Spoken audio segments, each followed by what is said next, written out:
So this morning we dealt with this, but my take, we can move up to the modern period with Xi Jinping. And it's really, there's elite nationalism and mass nationalism in China. And we heard of the patriotic national education program that indoctrinates everybody into a Chinese view of the whole South China Sea as theirs. But elite nationalism fits into Xi Jinping's dream of the great revitalization or national rejuvenation to overcome that century of national humiliation. The mass nationalism has taken an anti-Japanese turn over the Sengakus. And I now think that China has moved into a period of chauvinism. The entire discussion of China's historic rights doesn't have the peoples of Southeast Asia who live there even mentioned. It's just Chinese. And it's like 2,000 years ago, there was no one else living in the region, and we know from anthropological work that's not true. And it's leading to aggressive patriotism, where not one Chinese captain, to my knowledge, has ever been punished for crashing into a Vietnamese boat, murdering a Vietnamese skipper, beating up the crew. They can all operate with impunity, protecting this 9-dash line. And then we have the hacktivism, the taking down of Vietnamese websites and defacing them, and language that is scatological. So now, I'm focusing on China, and we could find nationalism, we heard in Vietnam, in reverse. But so I just want to mention that. So we have the Chinese position. The Chinese activities in the South China Sea date back over 2,000 years ago. Who else was there? Huh? China was the first country to discover, name, explore, and exploit the resources of the South China Sea islands, and the first to continuously exercise sovereign powers over them. China is like the 19th century or earlier white man that came to Australia and looked at this big island and said, it's terra nullius, we occupy it, and the Aborigines don't have any say. Well, now our high courts have ruled the indigenous people do in Australia, and if I were in Australia speaking now, I would not have begun my presentation without acknowledging the original inheritors of that land. And so in this 21st century, to totally ignore the peoples of Southeast Asia, who maybe not had a Han dynasty, but they certainly were there and traversing it, needs to be taken into account. So we have domestic actors fueling in and backing. It's all me too. The fishing industry, provincial level. We get subsidies. We can go on the oil industry and its various companies. And it's always overcapacity, oversupply, but China can afford to pick up the tab. Provincial governments on the littoral areas. Maritime law enforcement agencies, once the Five Dragons, now the Coast Guard and others have taken it. And of course, the People's Liberation Army Navy. So we go to fisheries here. There are over 100,000 vessels in the north of that operate in the South China Sea, 100 and some odd major fishing trawlers instead. These ships are encouraged to have steel hulls, and depending on the sizes of their engines, they're given more subsidies and encouraged, because China has overfished and polluted its zones, to move further and further south. And so the massive problem in the South China Sea is that we're facing really a potential crisis in the next decades, if not now, over that. It's exacerbated by the sheer rapacious nature. Blowing up reefs to get giant clams, to get aphrodisiacs for the men, massive sea-protesting ships. And so the artificial islands that I'm building up will serve as forward operating bases for these interests. And with that, the military, from China's point of view, must then protect them. If we could turn to hydrocarbon reserve, no one has ever done a good survey, but the U.S. Energy Information Agency comes up with 800 billion. China's estimates are 3 to 28 times larger than America. So they must, if they believe that there's all this oil. But industry specialists say it's peak oil. You're a thirsty man, you give him a can of Coke or a bottle of water, he drinks it, and it's gone. So very quickly, China's, even if the economy slows down and had all the oil and could get it, within decades it would be gone. So what's the, you still have to import it from elsewhere. Of the hydrocarbon reserves, the 67% are really gas, and it's in the southern reaches of the South China Sea. So the fisheries are pushing south, and that's where the oil and gas is. And then for the exploration, you have these massive, this is one of two more on stream that we heard referred to earlier, the Haiyan Shuyo or the HD 981, but they were called China's National Mobile Territory. Who goes exploring for oil with 80 to 100 ships that surround them? And who can have the coast, who can have fishermen who are supposed to be earning a living out there crashing into Vietnamese boats? They do it because they're subsidized. They're an arm and they're a militia of the Chinese state. So let's just Moving to geostrategic imperatives, which I think are more important. From a Chinese perspective, America has a Cold War mentality, and to me, they've got a continental mentality. Tough luck. If you're a continent, you've got neighbors, and you've got islands off it, that's geography, you are surrounded. But it didn't happen with the Cold War. It happened by birth of geography. So they say US rebalancing is containment, and Daniel kept mentioning A2AD, and for the uninitiated, that's the Pentagon translation of Chinese counterintervention strategy, anti-access area denial, just to mention that, but Chinese call it counterintervention. As Chinese economy has grown, they have a mercantilist thing about trying to build all the Chinese ships to take the oil, to do all the trade. They have to protect their sea lines of communication, which stretch across. And power projection to go with it, and I'll be focusing on Hainan and Woody Islands and the artificial islands. So from the rebalancing as containment is that network of American bases left over from the Second World War, Japan, Korea, now in Guam, returned to the Philippines on rotational basis. Wow, 500 Marines, or 2,000 Marines maximum in Darwin. No one ever knows that the US, China, and the US conduct military exercises. They're very small scale, they're survival exercises, but China is part of it in that. And then you have, and then the basing of the Poseidons in Singapore and Malaysia, et cetera, that China sees this as a containment of itself. And then we had Daniel point out that for China to project power, that in 95, 96, when Taiwan was almost using the I independence word, China lobbed missiles in the Straits to try to intimidate China. America sent 2 carrier task groups. In a sense, China resolved never again. Let's push the American military out. The major contingency for China is Taiwan, but the larger strategic picture comes into it as well. And we have to take that both. So it's to push America out beyond that first island chain, further into the Western Pacific, by combining land-based aircraft, missiles, as well as naval ships and everything else that I picture here.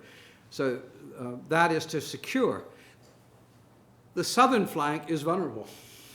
The US is in Guam, it can come around, it can sail up through there, and Hainan Island is a major base, so they need a screening zone to protect that deployment. And I mentioned sea lines of communication. You hear the Chinese Malacca dilemma. The Malacca dilemma is like a choke point that at times of conflict, the Americans could close it off and China would be isolated. That's partly true, except I had an Australian admiral tell me it's not a choke point because there are alternate ways. A choke point is one that you turn it off and you can't travel. That's Straits of Hormuz, so you don't have to bring it there. And the southern Chinese provinces hype the Malacca dilemma so they can get funds to build land routes through on larger initiatives itself. But nonetheless, China does have legitimate interest in protecting it. No one else protects your own sea lanes except yourself. Okay. Chinese, we'll hear more from me in a moment about the maritime law enforcement agencies and the civil, but increasingly more and more combat-oriented practical exercises, particularly this year, landing on islands. They've done it before. And from an Australian perspective, the perfectly normal and acceptable under international law, but sailing down, appearing off the coast of northern Australia, passing through the Straits of Sunda and the Lombok, we're an alarm bell. That's why we're commissioning 12 French submarines for the future that we feel our interests have got to be. The problem is that China, it's developing a large military, and it's not exactly good on transparency and telling us what it's doing and its behavior. So from about 2007, 2008, it built a major naval base on Hainan Island with James Bond types, that's the press telling us, of underground tunnels, where they have conventional, and the Jin class, I thought it was 5, SSBNs, they are ballistic missile nuclear carrying submarines, for those not used to the terminology, SSBNs, and they're based there. And the most modernization of the 3 fleets that China has is taking place in the southern one. And Hainan Island must now be protected from all its approaches because it's a major base, so that adds on to it. We had plenty of discussion on Woody Island, where it's been militarized for years. I'm highly critical of the American Freedom of Navigation patrols there. It was testing law, but it was a distraction from in my point of view, from the Spratlys, much more important. And we saw that when the second Freedom of Navigation Patrol was launched, China put in very high-level anti-aircraft missile system, the radar to go with it, and up to 10 jet and other aircraft itself. They administer it from times past by raising the level of Sansha to a prefecture and give it. This is their administration over the Macclesfield Bank and everything, just declaring it's Chinese. How you do that? This chart here, it's difficult. It comes from the Office of Naval Intelligence. Shows the number of Coast Guard vessels. China at 205 is greater than all the other countries in the region in number. The difference in sizes are those above 1,000 tons and below 1,000 tons. And that's misleading because in China, you start at 3,000 tons these days and move up to 5,000 tons. And since I'm in America, I can say it. It's difficult to use the words in Australia. It's like an American high school football team playing against the pros. You eventually are going to be pushed down the field by the sheer mass and size of those numbers, as we saw over the HD 981. And these are the cutting edge, but they're armed ships. And they have electromagnetic warfare capabilities that have isolated Indonesian ships that have apprehended fishermen and forced them to give up. And so, because they're white-hulled, and as Daniel was pointing out, it creates an asymmetric challenge. And if poor Philippines sent a former Coast Guard ship but commissioned it its Navy to arrest fishermen, China made a meal of the biggest ship in the Philippines Navy. Well, wow. Anyway. So when we go down to the 7 islands, 7 artificial islands in the South China Sea, I am adamant, and I started using the words and I've corrected myself in writing, nothing that China is doing is land reclamation. There is no island above water at high tide that had soil eroded by wind or sea. They're low tide elevations or rocks. And the fact that you build an artificial island doesn't change their original status. And the triangle I've done here, and years ago when General Schaefer was telling everybody about larger triangles, no one wanted to listen. Each one of them has a 3,000-meter airstrip. As one American admiral said, 747 would take off and there'd be an extra 915 meters left. B-52 could do it just fine, but it'd be too short for a space shuttle. And you can then, so almost any plane in the Chinese military inventory could be based there for periods of time, but they would need fuel storage and revetments. So, but the fact that they say it's for search and rescue. Other countries have airfields. And when you do search and rescue under ICAO, the International Convention, you're supposed to cooperate with regional states. Since China is big on infrastructure projects, they could have built up the one from Malaysia and the Philippines, which is ramshackle, and Vietnam's less than 600-meter thing, and they could do search and rescue that way. China claims it's only catching up, and this was released in the U.S. Asia-Pacific Strategy Report, and it's a timeline showing what they've done. I did a report that will come out at the Shangri-La Dialogue, and they removed a lot because they said it's not military, what Vietnam and other countries would do, not China. And I said, but that was precisely the point, because China says we're catching up and only doing what other people do. Yeah, you end up creating a massive area out of nothing that dwarfs the area of countries, and where Vietnam used to bring barges and dump soil. Recently they've been caught out with some dredging a particular area. But the militarization and putting that infrastructure in is of an order of magnitude that's different. So here, shows what everybody's doing. I end on these kind of snapshots. This is Fiery Cross Reef showing what's now a completed runway. This is the forward operating headquarters. This is the place that communicates to planes flying over. It doesn't jam the Poseidon, but it jams Philippine military aircraft as they fly over. It's a virtual air defense zone. China says, get out of our military alert area, or you're threatening Chinese ships. They have no capacity yet to enforce it, but what is this military alert zone? An artificial island does not have any airspace. It's an artificial island. 500 meters around it, safety zone, but none of the other entitlements itself. Subi, this is the triangle we're talking about. Now, Fiery Cross is opposite Vietnam. And if you put anti-submarine warfare planes in there, the stealth factor of Vietnam's enhanced kilos would be undermined. And in all this, I forgot to make an earlier point on the island chain. is that the U.S. has a system called a SOSUS system, a sound underwater system, so that first island chain through to Taiwan can detect the transit of submarines. So if China needs a reliable deterrent nuclear force, so America, if it attacked China first, they could take out Los Angeles in retaliation. If their submarines are known, then their ability to have a secure second strike deterrent is undermined. So in the South China Sea, there's talk, there are very deep water channels that the submarines of all navies traverse. But with these places here, China could put its own SOSUS in and begin to mark the transit of the U.S. It's the great game at the nuclear level, and that's why I say geopolitics is now prime. China's stronger, the U.S. rebalances has challenged it, and this is Subi, where another 3,000-meter strip has been put in. Mischief reef again. This is the comparison of airstrips. The problem is there's only one for China, and there should be three.